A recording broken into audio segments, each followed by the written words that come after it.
छोटू बकराणी को एक दफ़ा वला सुप्रीम कोर्ट के हुक्म नाल 6 दफ़ा सजाए मौत सुनाया गए।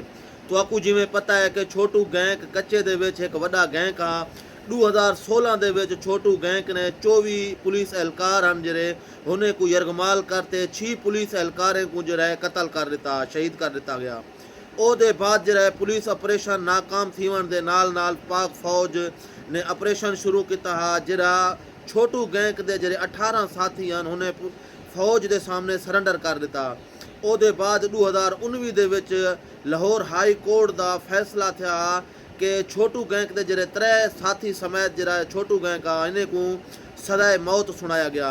ਅੱਜ वला सुप्रीम कोर्ट ने ਜਿਹੜਾ छोटू गैंग को 6 दफ़ा वला साथियों समेत ਜਿਹੜਾ सजाए मौत सुनाए कि छोटू गैंग वाले ने अपील दायर किए हैं हाई कोर्ट लाहौर दे विच कि असें को रिहाई का मौका दिता वजे। लेकिन अज सुप्रीम कोर्ट ने एक दफ़ा वला जरा अपना फैसला जरा बरकरार रखण दे नाल नाल वला 6 दफ़ा जरा सजाए मौत सुना दिता गया ने जी।